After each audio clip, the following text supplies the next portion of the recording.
Salut les gens, bienvenue sur ma chaîne pour cette revue Matos qui va nous emmener chez Hugo Vapor.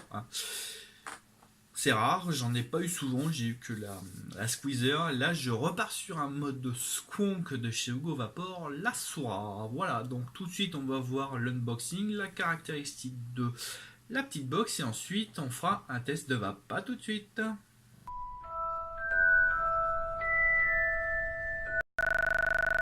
Voilà la boîte de la Sora Box de chez Hugo Vapor. Donc là, on a une image de la box. Voilà, donc GT 228 parce qu'elle monte jusqu'à 228 watts. Donc comme vous le voyez, c'est un mode Squonker ou un mode tout simple. Vous verrez comment cela se passe. Ici, vous avez le scratch code. Vous avez une petite explication de la box. Voilà. Derrière, vous avez ce que contient la box et ses spécificités.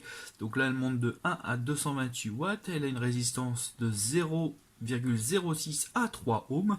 Elle mesure 80 mm de hauteur, 46 de largeur et 35 d'épaisseur.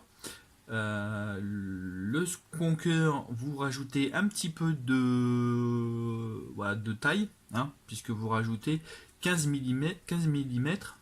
Pourquoi ils ont inversé les deux, je ne sais pas. En largeur, en épaisseur, elle fera donc 50. Voilà.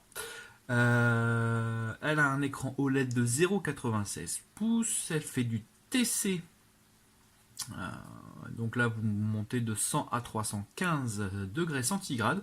Et elle est en alliage de zinc et d'acier. Voilà. Donc ça, c'est assez complet. C'est bien d'avoir tout ça sur la boîte. Comme ça, on sait un petit peu ce qu'on achète.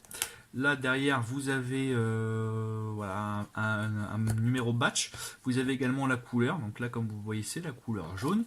On va l'ouvrir tout de suite. Donc on fait glisser tac, la partie cartonnée et on ouvre comme un livre. Voilà. Donc là en haut vous avez le manuel d'utilisation. Vous avez le câble USB ainsi que toutes les garanties. Voilà. Donc ça c'est plutôt pas mal, ça prend pas de place dans le plafond, ça c'est plutôt intelligent. Et là comme vous voyez, donc il y a la box, le carton ne contient rien d'autre. Donc voilà, vous avez donc la box. Alors cette box est un petit peu particulière.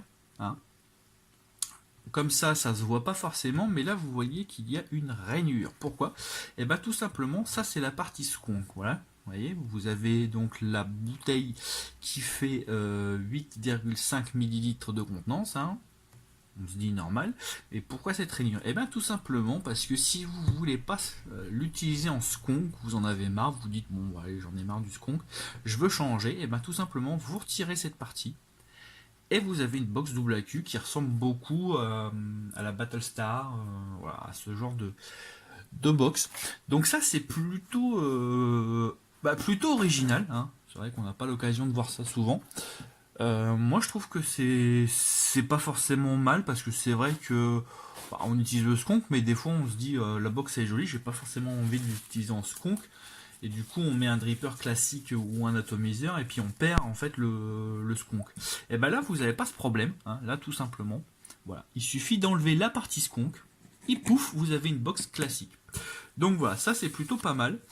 J'étais sceptique sur ça. En fait c'est la partie qui vient rentrer, c'est la partie dans laquelle on rentre le Squonk.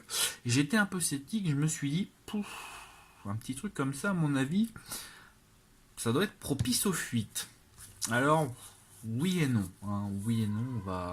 Je vais pas être trop médisant dessus.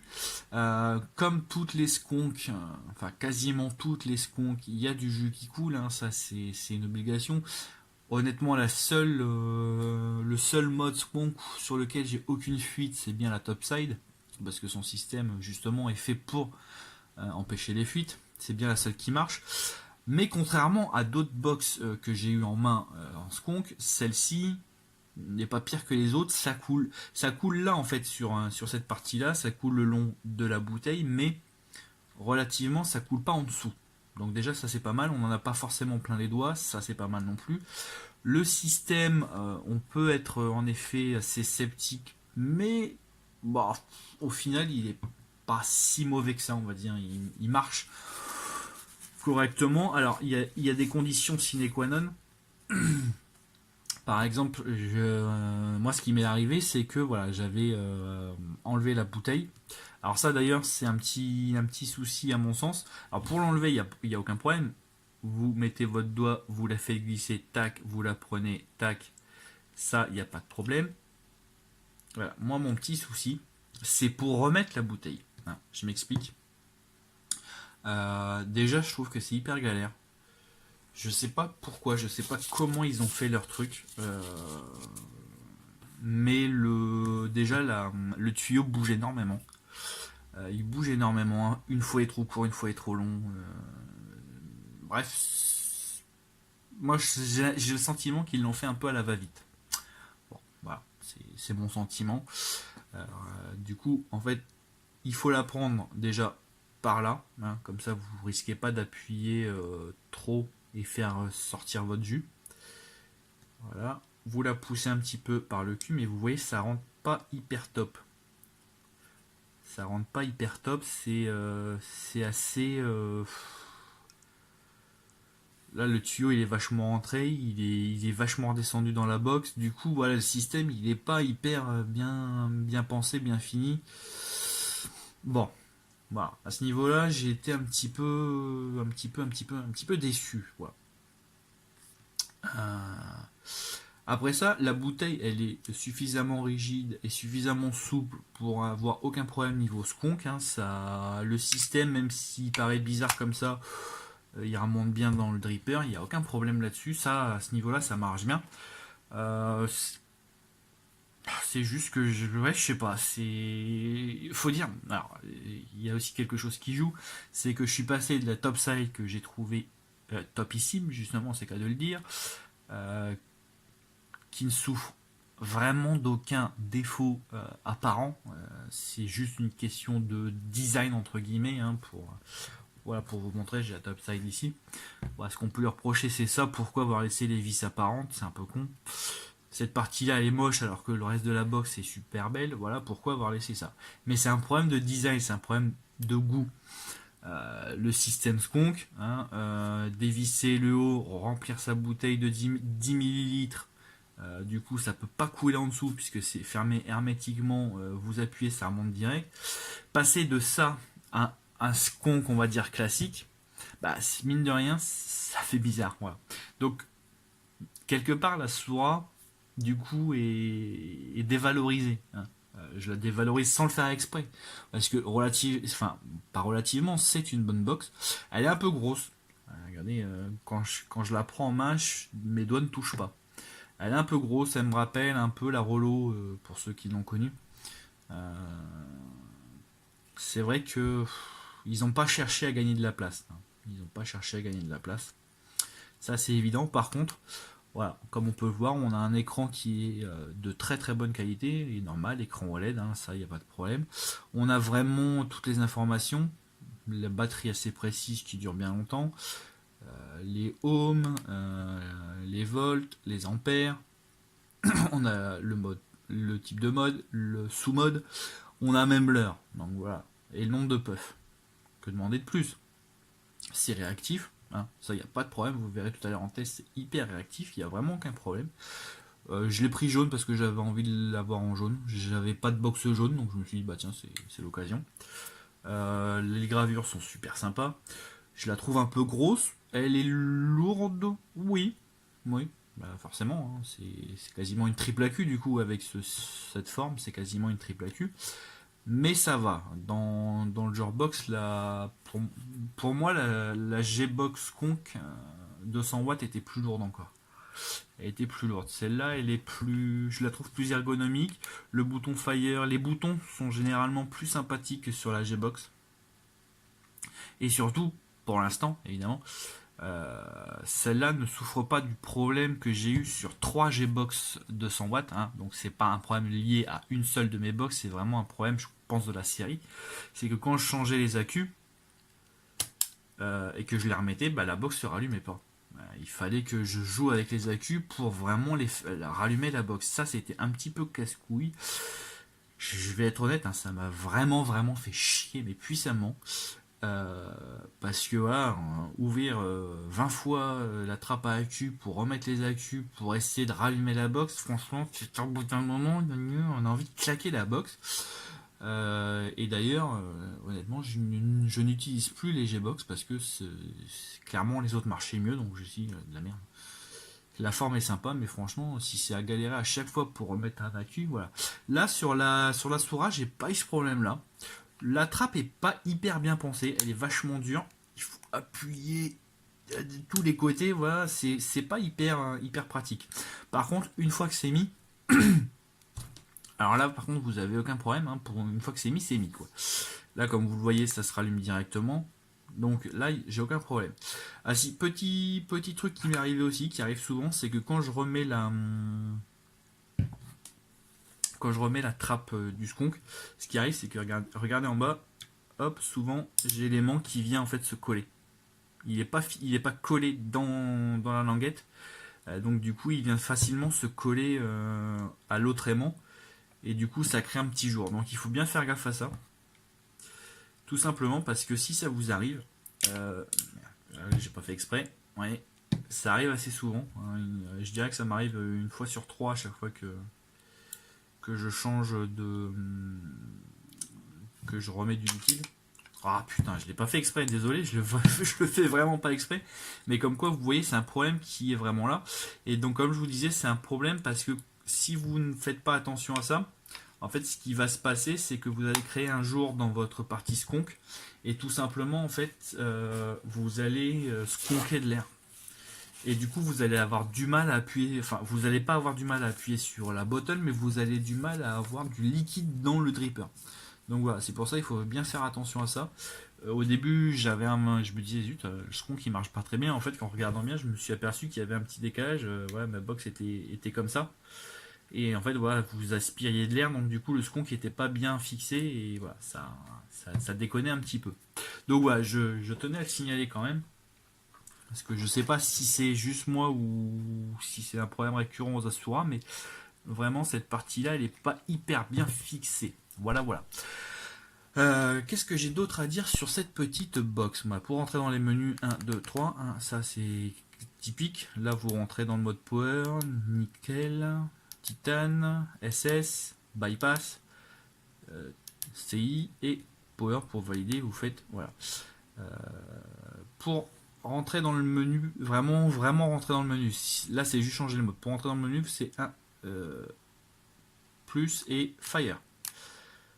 Et là, vous avez donc tout ce qu'il faut, la luminosité, le compteur de puff, le Stealth, le TCR7, le mode défaut, puff time, donc ça c'est le nombre, je sais plus ce que c'est. Ah ouais, c'est pour limiter à 10 secondes. Voilà. Moi je le laisse à 10. Vous pouvez mettre plus, ils offrent plus. Ça c'est plutôt pas mal. Et en fait, pour valider, vous restez appuyé sur le bouton Fire. Si on fait moins et plus, Fire et moins, il se passe rien. Vous voyez, elle compte que je n'ai appuyé que sur Fire. Donc voilà, c'est sympa, c'est rapide, ça marche. Voilà, ça marche. Après ça, est-ce que j'en ferai des folies? Non, franchement, moi c'est vraiment la lourdeur qui m'a un petit peu rebuté. Elle est vraiment lourde, elle est vraiment, enfin pas lourde, elle est encombrante, voilà, elle est encombrante. Mais bon, on va lui mettre un petit tato. Donc moi j'ai pris le profil. Et j'ai remarqué un truc, c'est que pour mettre son ato, enfin son dripper, il faut appuyer vachement voilà, il faut appuyer à fond, à fond, à fond. Parce que le pas de vis c'est vraiment très court. Là comme vous voyez, j'ai pas tourné énormément. Et en fait, c'est déjà validé. Donc voilà, ça m'a assez surpris. Au début, j'arrivais pas à le visser, je me disais ça marche pas. Et en fait, c'est parce que le pas de vis de la box est hyper court. Donc il faut vraiment, si vous voulez, appuyer et visser. Vous allez faire un tour ou deux et ça va visser. Mais ça marche, le truc, voilà, le truc marche, il n'y a pas de problème. Voilà, voilà, ben on va se retrouver en plan large, hein, tout simplement, pour faire la conclusion de cette box.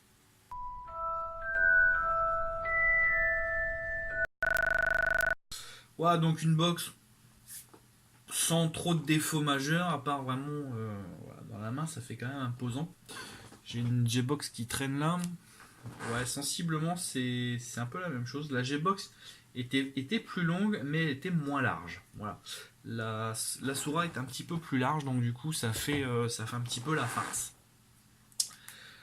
Mais voilà, ce que j'apprécie, c'est que quand on met les accus, voilà, ça s'allume direct. Et comme vous voyez, l'écran, voilà, on voit bien à l'écran, il n'y a aucun problème là-dessus. Donc là, je suis à 0,32 ohms pour 46 watts. C'est parti, je vais skonker un coup. Le skonk marche très bien, il n'y a pas de problème. Une fois que vous avez bien vérifié que votre aimant est resté dans la chambre, il n'y a aucun problème. C'est parti, mon kiki.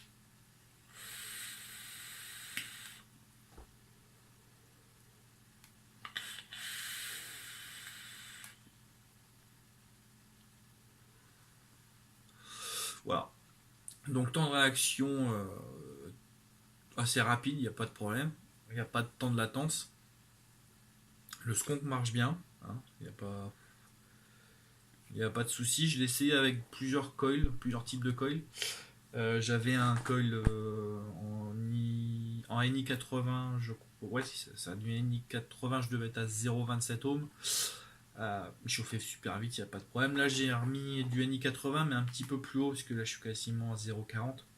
Tout simplement parce que voilà, sur le profil, c'était mieux. Enfin, je trouvais que c'était mieux. Donc voilà, non, une box qui marche bien. L'avantage, c'est qu'il y a beaucoup de couleurs. Ils ont fait une large gamme de couleurs, donc ça c'est plutôt sympathique. J'avoue, j'ai hésité entre le violet et voilà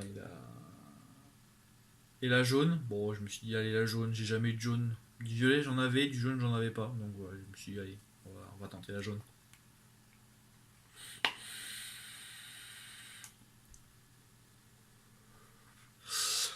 Voilà, donc ça c'est plutôt pas mal.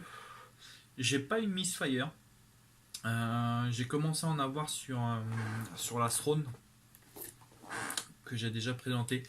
La Throne fait de temps en temps des petits misfire. En fait, c'est pas vraiment des misfire, c'est plutôt qu'elle se met en veille. Et du coup, il faut on appuie pour vaper. En fait, on appuie juste pour la. Enfin, 1, 2, 3, 4, je vais réussir. On veut vaper, puis on dit ça marche pas. Non, en fait, c'est simplement que vous, entre guillemets, réveillez la box. Voilà. La Sura, lui, elle n'a pas ce problème, elle réagit tout de suite.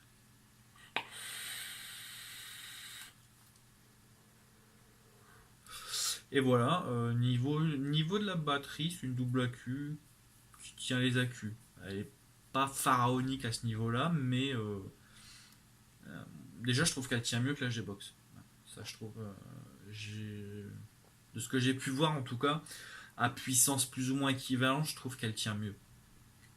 Elle tient plus longtemps. Donc voilà, une box tranquille, hein, sans problème. Euh, L'avantage c'est qu'elle n'est pas super chère. Hein, on la retrouve aux alentours de 55 euros pour une box Skunk qu'on peut en plus utiliser en box classique, double accu, qui est du coup beaucoup moins grosse. Bah, je trouve que c'est pas si mal. Voilà. C'est une box polyvalente, je dirais, euh, qui mérite qu'on s'y attarde. Alors, ouais, si jamais je devais vous conseiller une box Skunk, ce serait la Topside, hein, sans hésiter, mais j'y réfléchis même pas, quoi. C'est clair, net, précis. Là, en plus, ils ont sorti la dual, alors là, je sens que je vais me régaler. J'ai hâte de la voir. Hein. Donc voilà. Donc du coup, la Sora, elle passe un petit peu à la trappe, elle passe un petit peu inaperçue pour moi. C'est pour ça que j'ai mis longtemps avant de faire la revue parce que je kiffais trop ma Topside, mais elle est pas si mal que ça. Moi, j'aime vraiment bien son écran. Il est super lisible. Il y a toutes les infos bien en grand. Il est plus grand que la moyenne. Donc c'est pas mal. Les boutons sont aussi de bonne qualité. En plastique, ils font du bruit, mais ils sont de bonne qualité.